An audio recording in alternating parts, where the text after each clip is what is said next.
पूरी वीडियो को अंत तक देखिए, आपको आज हर बात पता लग जाएगी 2024 लोकसभा चुनाव बीजेपी क्यों हारी। बहुत से ब्रॉड रीजन है जिस पर शीर्ष पद पर बैठे हुए बीजेपी के नेता समझ ही नहीं पाए। सबसे पहले मैं बात करूंगा मध्यम वर्गीय व्यापारी पर। मध्यम वर्गीय व्यापारी इतना परेशान है इन मॉल की वजह से, ऑनलाइन काम की वजह से। हर ट्रेड में घुस गए ये लोग, विदेशी कंपनियां हो चाहे भारत की कंपनियां हो। अरे रिलायंस वालों के पास दुनिया भरे काम है यार, टाटा वालों के पास दुनिया भरे के काम है। विदेशी बहुत सी चीजें ऐसी आ सकती हैं यार जो इंटरनेटों से दूर रह सकती हैं। मध्यम वर्गीय व्यापारी इस ऑनलाइन के काम से, बड़े बड़े मॉलों से दुखी होकर परेशान है। नरेंद्र मोदी जी कहने के लिए वन नेशन वन टैक्स है, लेकिन इनविजिबल कितने टैक्स मध्यम वर्गीय देता है, उसकी जेब में पैसा नहीं खर्च करने के लिए। रेडीमेड में देख लीजिए, किराना में देख लीजिए, इलेक्ट्रॉनिक्स काम में देख लीजिए, जितने भी बड़े व्यापारी हैं ये लोगों को दाबते चले जा रहे हैं और सस्ता माल ले रहे हैं और उस सस्ते माल को पब्लिक में, मॉलों में या ऑनलाइन बेच रहे हैं। मध्यम वर्गीय व्यापार कहां मरने जाए, ये चीजें तो आपको सोचनी पड़ेंगी सर। और इसका 2024 लोकसभा चुनाव में बहुत बड़ा इंपैक्ट आया है। आप देखो इस समय मई जून का महीना चल रहा है, आदमी के पास काम नहीं है, दुकानदार ठलुआ बैठा हुआ है, बिल्कुल काम ही नहीं है उसके पास, ग्राहक नहीं है, मक्खी मार रहा है बेचारा। लेकिन किराया देने वाला किराया भी दे रहा है, जिसको स्कूल की फीस बच्चों को जमा करनी वो भी दे रहा है, क्रेडिट कार्ड का भी भर रहा है, credit card, debit card, income tax, GST, सब काम बेचारा कर रहा है वो। पेट्रोल भी डलवानी है। मैं ये नहीं कह रहा हूं कि अगर वो जिएगा तो ये सब काम करने की जरूरत नहीं, लेकिन उसके पैसा नहीं है। ये बड़ी बड़ी कंपनियों से खाई जा रही हैं। सबसे बड़ा इंपैक्ट। अब दूसरा इंपैक्ट, जितने भी 2019 में देखिए कितना बड़ा जन समर्थन आपको मिला सनातनियों का, हिंदुओं का। 2014 में कितना बड़ा मिला, 2024 में क्यों नहीं मिला? उसका एक बहुत बड़ा रीजन, आपके जो सांसद है ना, जो केवल एक बात सोचते हैं, अरे नरेंद्र मोदी है हम तो जीती जाएंगे, नरेंद्र मोदी हम तो जीती जाएंगे।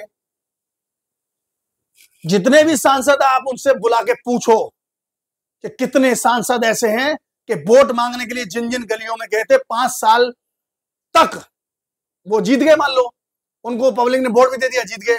फिर 5 सालों में उन गलियों में कितनी बार गए देखने के लिए अपनी पब्लिक को, जिन्होंने वोट दिया? नहीं दिया, नहीं गए वो लोग। क्यों नहीं गए? वो केवल इसीलिए नहीं गए, उन्हें मालूम है मोदी जी हैं, अब अपने मस्त में बैठे हुए एसी में काट रहे हैं, पब्लिक की सुन नहीं रहे हैं। वो बेचारा 2-2 घंटे बैठ रहा है, नेताजी सो रहे हैं। मोदी जी आप जितनी मेहनत करते हैं ना, उसका 1% आपका सांसद अगर मेहनत कर ले तो किसी का बाप नहीं है कि जो बीजेपी के सांसद को हरा ले। 72 साल प्लस मोदी जी आप हो चुके हैं। आपने अपनी मेहनत देखो, अमित शाह जी की मेहनत देखो, जेपी नड्डा जी की मेहनत देखो, 2-4 शीर्ष नेतृत्व वाले मेहनत कर रहे हैं, उसका 1% भी आपका सांसद मेहनत नहीं कर रहा है।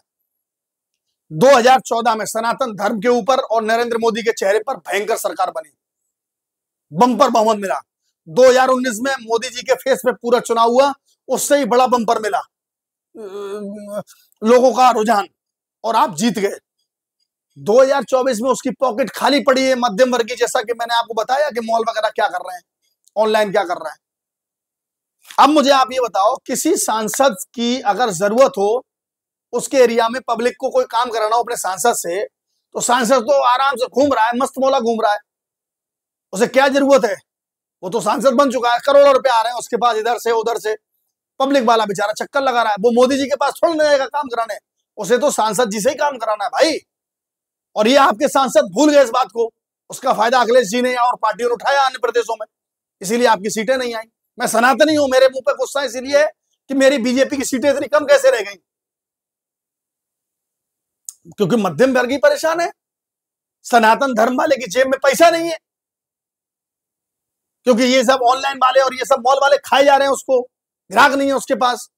ऊपर से आपके सांसद कोई काम करने को तैयार नहीं है। आज भी ऐसी बहुत सी लोकसभा हैं जहां पर सड़कें खराब पड़ी हुई हैं, आप अरबों रुपया, करोड़ों रुपया निधि में देते हैं, उसके बाद भी काम करने के लिए तैयार नहीं होते हैं। तीसरा फैक्टर, ये हिंदू वर्ग है साहब, इसको आप कितना भी जगाने का प्रयास करो, ये नहीं जगने वाला। इसको घंटा फर्क नहीं पड़ता कि राम मंदिर बनाए, इसको घंटा फर्क नहीं पड़ता कि 370 जैसी चीज हट गई, इनको तो लगता है बहुत आसानी से हट गई, हमें क्या करना, ये बिरादरियों बढ़ते रहेंगे हमेशा। तीसरा सबसे बड़ा फैक्टर, जो ईडी, सीबीआई या एनआईए के जो लगातार छापे पड़े हैं। अरे आपके पास सर 5 साल की सरकार थी।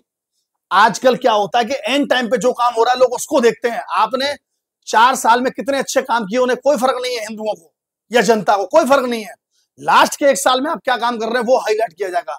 लास्ट का 1 साल का ये काम था जो अपोजिशन ने हाईलाइट किया कि ना ये छापे मार रही है, बीजेपी बेलगाम भाग रही है, अगर इसको 400 सीटें मिल गई तो आरक्षण खत्म कर दिया जाएगा, संविधान खत्म कर दिया जाएगा। अरे भैया, संविधान और आरक्षण किसमें ताकत है खत्म करने की?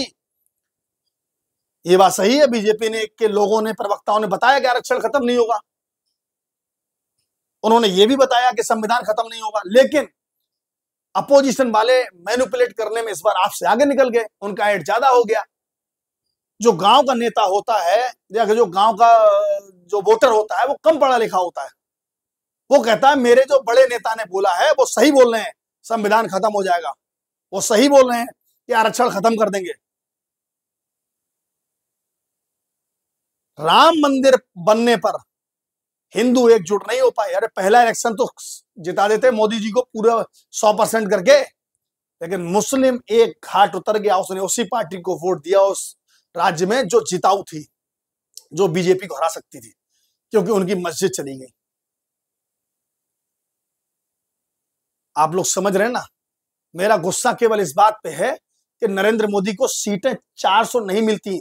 और मैं आपको एक बार बता दूं, जितने भी हिंदू वर्ग के लोग हैं जो सनातन धर्म से प्रेम करते हैं, जो हिंदू धर्म में वास्तविकता में बिलीव करते हैं, वो लोग चाहते थे नरेंद्र मोदी आए, लेकिन 400 सीटों के साथ नहीं, 272 सीटों के साथ। क्योंकि नरेंद्र मोदी और अमित शाह एक ऐसे आदमी हैं जो एनालिसिस करते कि यार ये हुआ क्या, 400 क्यों नहीं आई इतना सब करने के बाद, और कहीं ना कहीं मध्यम व्यापारी को देखते कि भाई मध्यम व्यापारी कहीं तो नाराज नहीं है, लेकिन कोई भी ये नहीं चाहता था कि 240 सीटों पे मोदी जी अटक जाए और मोदी जी को फ्री हैंड ना मिल पाए। क्योंकि अब जब पाए लग गए हैं मोदी जी की सीट में, तो 100% ये बात है कि वो जिस तरीके से अब तक काम करते आए थे अब वो नहीं कर पाएंगे। केवल लोग ये चाहते थे 400 ना आए, 272 तक रह जाए, मोदी जी अपने आप समझ लेंगे क्या हुआ ये, अब हमें क्या करना चाहिए। लेकिन 240 हिंदू एकजुट ही नहीं हुआ, हिंदू वोट देने नहीं चाहता, उसे कोई फर्क नहीं पड़ता सनातन धर्म से,